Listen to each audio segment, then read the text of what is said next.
সর্বশ্রেষ্ঠ নবী হজরত মুহাম্মদুর রাসূলুল্লাহ সাল্লাল্লাহু আলাইহি ওয়াসাল্লাম দুনিয়াতে এসেছেন শেষ নবী হয়ে, কিন্তু নবীজির নবুয়ত নির্ধারণ হয়েছে অনেক আগে। এ বিষয়ে সহিহ হাদিসে এসেছে, আবু হুরায়রা রাদিয়াল্লাহু তাআলা আনহু বলেন, লোকেরা প্রশ্ন করল, ইয়া রাসূলুল্লাহ মাতা ওয়াজাবাত লাকান নবুওয়া, হে আল্লাহর রাসূল, আপনার নবুয়ত কখন অবধারিত হয়েছে? জবাবে তিনি বললেন, ওয়া আদামু বাইনার রূহি ওয়াল জাসাদ, যখন আদম আলাইহিস সালাতু ওয়াস সালাম তার শরীর ও রূহের মধ্যে ছিলেন, অর্থাৎ রূহ ও দেহের মাঝে সংযোগ স্থাপন করা হয়নি, তখনই নবী সাল্লাল্লাহু আলাইহি ওয়াসাল্লাম নবী হওয়ার সিদ্ধান্ত হয়েছে। সুনানে তিরমিজি হাদিস নং 3609। এই হাদিস থেকে স্পষ্টভাবে বোঝা যায় নবীজি সাল্লাল্লাহু আলাইহি ওয়াসাল্লাম নবী হবেন এই সিদ্ধান্ত পৃথিবীর সর্বপ্রথম মানব আদম আলাইহিস সালাতু ওয়াস সালামের অস্তিত্ব দুনিয়াতে আসার পূর্বেই হয়েছিল, এবং তিনি জন্মের 40 বছর পর সেই ফয়সালাকৃত নবুয়তের দায়িত্বপ্রাপ্ত হন। হাদিসের মধ্যে এসেছে, বাআসাহুল্লাহু তাআলা আলা রাসি 40 সানা, 40 বছর বয়সে আল্লাহ তাআলা তাকে নবুয়ত দান করেছেন। শামাইলে তিরমিজি হাদিস নং 1, সহিহ বুখারী হাদিস নং 5900, সহিহ মুসলিম হাদিস নং 6235, মুয়াত্তায়ে মালিক হাদিস নং 1639, ইবনে মাজাহ হাদিস নং 13543, এবং আরও দেখুন মুসনাদুল বাজ্জার হাদিস নং 6189, শরহুস সুন্নাহ হাদিস নং 3735, এবং সহিহ ইবনে হিব্বান হাদিস নং 6387। বুঝতে হবে, নবী হবেন সিদ্ধান্ত হওয়া এক জিনিস, আর নবী হয়ে নবুয়তের দায়িত্ব পাওয়া এক জিনিস।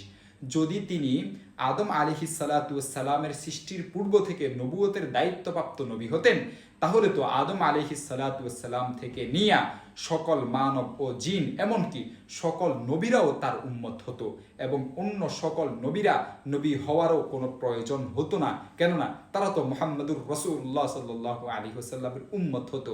আর আমরা জানি ঈসা আলাইহিস সালাতু ওয়াস সালাম ছাড়া আর সকল নবী মুহাম্মদুর রাসূলুল্লাহ সাল্লাল্লাহু আলাইহি ওয়াসাল্লামের উম্মত নন, বরং তারা স্বতন্ত্র নবী, তাদের নিজস্ব উম্মত রয়েছে।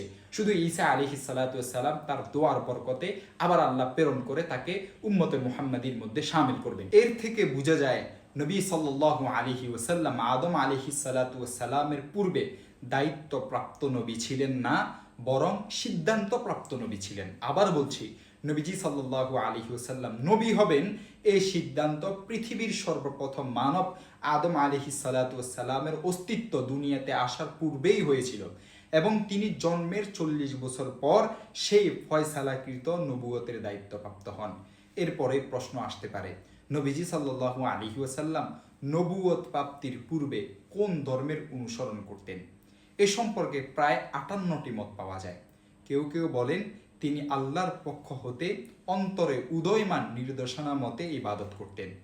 আরেকটি আমরা কিতাবের মধ্যে দেখি, হাদাইকুল আনওয়ার ওয়া মাতালিউল আথার 120 নং পৃষ্ঠায় সেখানে উল্লেখ আছে, তিনি দ্বীনে হানিফের অনুসরণে ইবাদত করতেন। দ্বীনে হানিফ কি? দ্বীনে হানিফ হলো ইব্রাহিম আলাইহিস সালাতু ওয়াস সালামের প্রবর্তিত শিরক মুক্ত ইবাদত পদ্ধতি, যার কিছুটা তখন আরবে অবশিষ্ট ছিল। কেউ কেউ বলেন তিনি স্বজাতির শিরিক ও কুফর থেকে দূরে থাকতেন এবং আল্লাহ ও তার সৃষ্টি নিয়ে চিন্তা ভাবনা করতেন। মোট কথা, নবুয়ত লাভের আগে রাসূলুল্লাহ সাল্লাল্লাহু আলাইহি ওয়াসাল্লাম যে পদ্ধতিতেই ইবাদত করুন না কেন, তিনি কখনো শিরিক করেননি। সমগ্র আরবে মূর্তি পূজা ছড়িয়ে পড়লেও তিনি কখনো তাতে লিপ্ত হননি। তিনি আল্লাহর ইবাদত করতেন এবং সব রকম গুনাহ থেকে ও যাবতীয় ত্রুটি থেকে মুক্ত থাকতেন। দেখতে পারেন মাজমাউজ জাওয়ায়েদ 2 নং খণ্ড 228 নং পৃষ্ঠা। আরেকটি প্রশ্ন, নবুয়তের আগে যারা মারা গিয়েছে তারা কি জান্নাতি নাকি জাহান্নামী? এ ব্যাপারে কিছু মত রয়েছে। ইমাম রাজি রহমতুল্লাহি আলাইহি বলেন, যারা মিল্লতে ইব্রাহিমের উপর ইন্তেকাল করেছেন ও মূর্তি পূজা বা শিরিক করেননি তারা জান্নাতি হবেন, কেননা ইব্রাহিম আলাইহিস সালাতু ওয়াস সালামের প্রবর্তিত শিরক মুক্ত ইবাদত পদ্ধতি যার কিছুটা তখন আরবে অবশিষ্ট ছিল। কেউ কেউ বলেন যারা হক জানার ও মানার চেষ্টা করেছিল তখন তারা জান্নাতি হবেন, কেননা আল্লাহ তাআলা কোরআনে কারীমের মধ্যে বলেন, আউযু বিল্লাহি মিনাশ শাইতানির রাজীম, বিসমিল্লাহির রহমানির রহিম, আল্লাযীনা জাহাদু ফীনা লানাহদিয়ান্নাহুম সুবুলানা ওয়া ইন্নাল্লাহা লামাআল মুহসিনিন। যারা আমাকে পাওয়ার জন্য রাস্তা তালাশ করে, তারা যদি রাস্তা খুঁজে নাও পায়, আমি আল্লাহ স্বয়ং তাকে রাস্তা দেখিয়ে দিব। নিশ্চয় আল্লাহ সঠিক পথের অনুসন্ধানকারী সৎ কর্মশীলদের সঙ্গে আছেন। সূরা আনকাবুত আয়াত নং 69।